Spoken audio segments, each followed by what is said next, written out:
জয় জয় শ্রীরাম। যুদ্ধ ভূমিরে শ্রীরাম কাহিকি ধনুত্যাগ কলে ইয়ে সম্পর্কে আজ আমি আলোচনা করিবা। ইয়ে হଉଛି সংস্কৃত রামায়ণর কথা। ব্যাসদেবଙ୍କ কৃতଃ যেତେବେଳେ রাম ଆଉ ରାବଣଙ୍କ ମଧ୍ୟରେ ଘମାଘୋଟ ଯୁଦ୍ଧ ଲାଗିଛି, ଏହି ସମୟରେ ପରଂବ୍ରହ୍ମ ରାମ କାହିଁକି ଧନୁତ୍ୟାଗ କଲେ, ରାବଣ ସହିତ ଯୁଦ୍ଧ କରିବା ପାଇଁ କାହିଁକି ସିଏ ମନା କଲେ, ଏ ସମ୍ପର୍କରେ ଆଜି ଆମେ ଏହି ଭିଡିଓଟିକୁ ଶ୍ରବଣ କରିବା।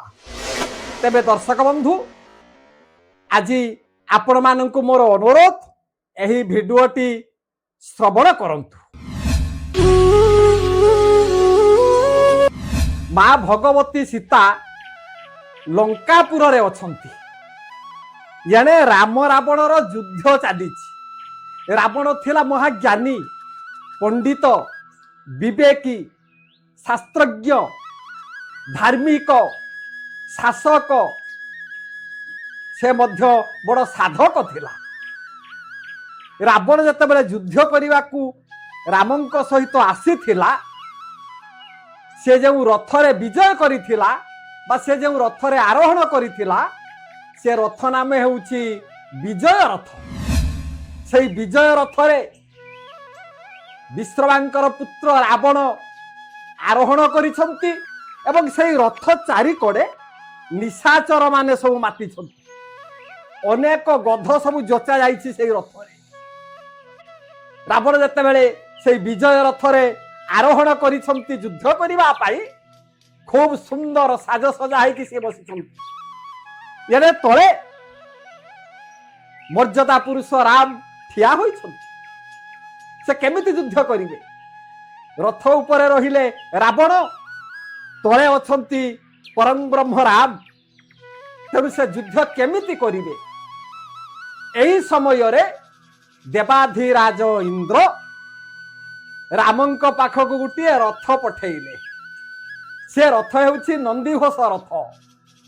ସେ ରଥରେ ସାରଥୀ ହେଉଛନ୍ତି ମାତଳି ଏବଂ ସେହି ରଥରେ 1000 ଘୋଡ଼ା ଲାଗିଛି।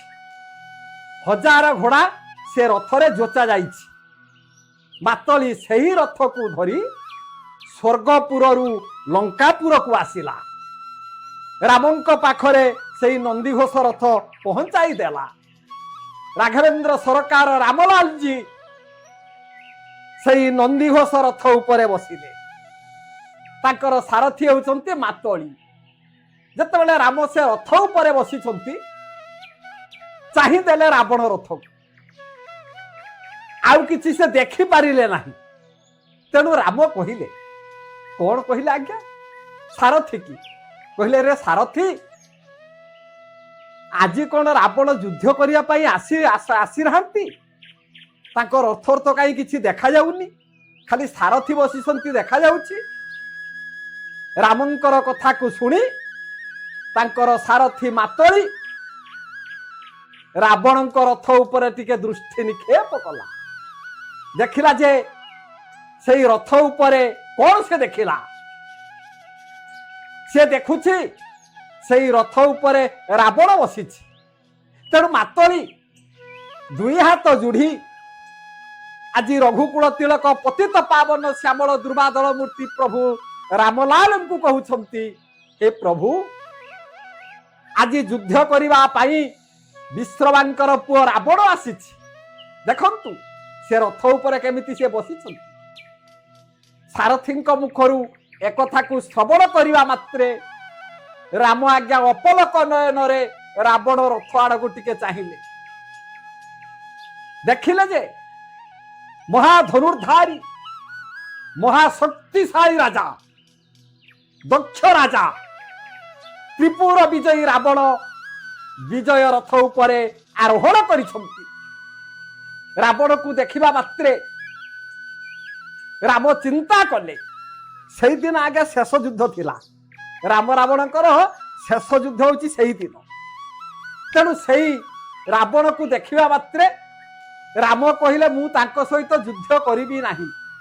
ଆରେ हठात रामंकर एमिति कौन है रावण को देखा मात्रे कहते मु युद्ध करी ना यह कही से कोदंड धनु को नंदीघोष रथ उपर थोईदेले युद्ध करिबे नहीं बोली प्रतिश्रुति देले सारथी को। सारथी कहले प्रभु आपण काहींकी मना करुछंती युद्ध करिबा पई आपणकर असुविधा कौन अछि।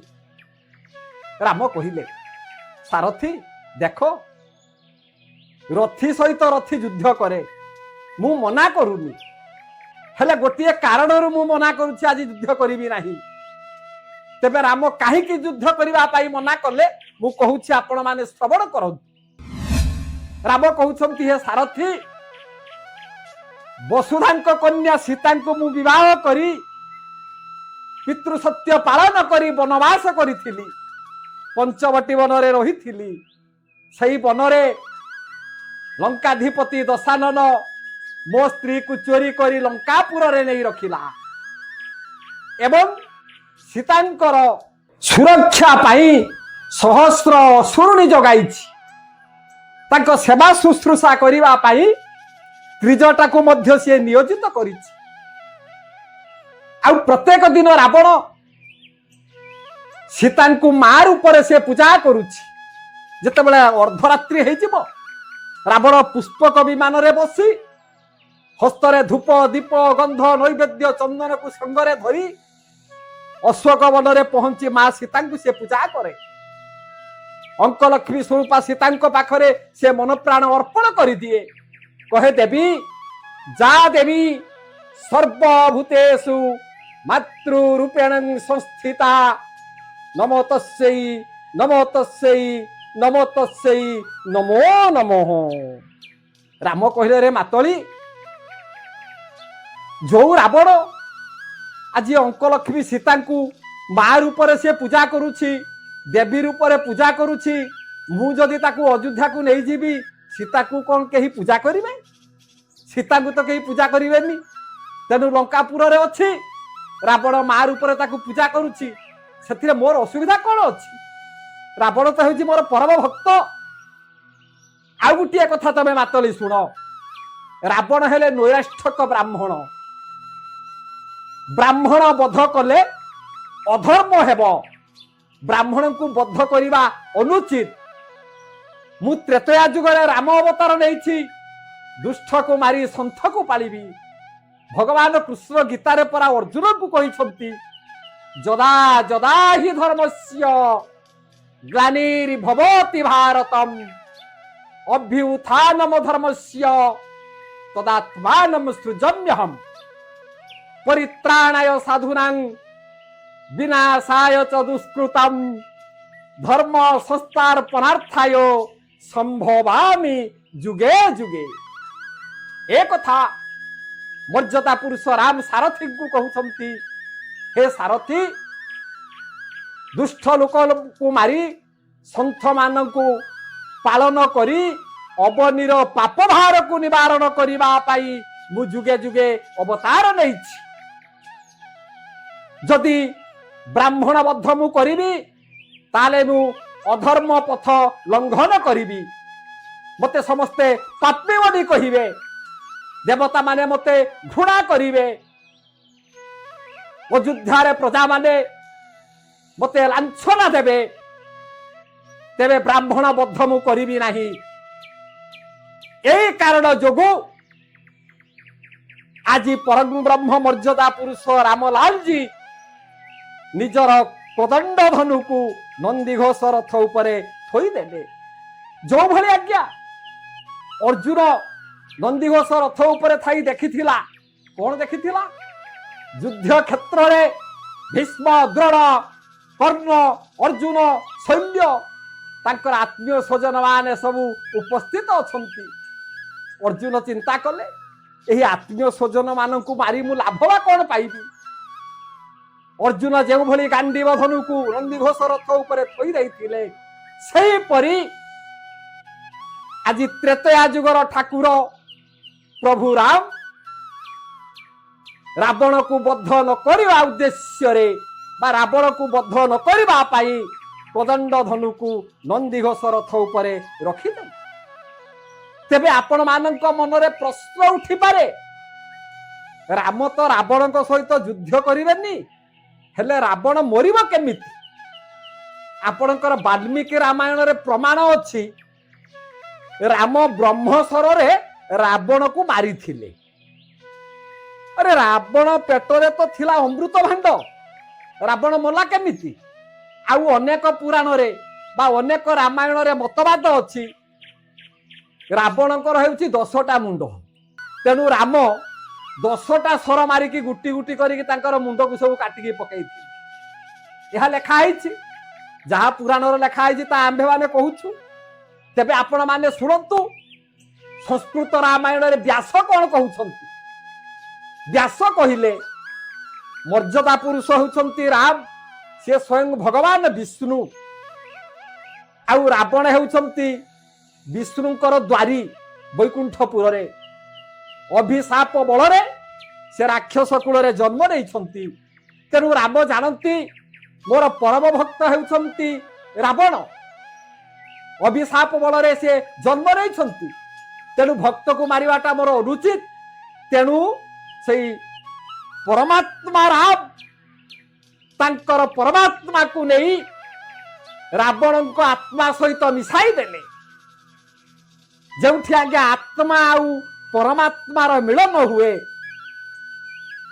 अर्थात भक्त भगवान मिलन हुए, से स्थान रे भक्त मुख्य प्राप्ति पाए। राम जते परमात्मा को नहीं रावण को आत्मा सहित मिसाई देइछंती, रावण आज्ञा मुख्य प्राप्ति हैला, अर्थात से वैकुंठ प्राप्ति हेले। यह संस्कृत रामायण आपणकर कहूछि। तेबे यही कारण जोगु आज मर्यादा पुरुष राम धनु धरी नथिले, राम को बद्ध न करिवा पाई प्रतिश्रुति नहीं थिले। हौ मोर प्रिय दर्शक बंधु, आज आपण माने ये भिडियोटी श्रवण कले, केमिति ये भिडियोटी लागिला मते कमेंट्स माध्यम रे जणाइबे। आ सब्सक्राइब टे करिवा को मध्य भूलिबे नाही। मु आपणक अपेक्षा रे रहिली। जय जय श्री राम।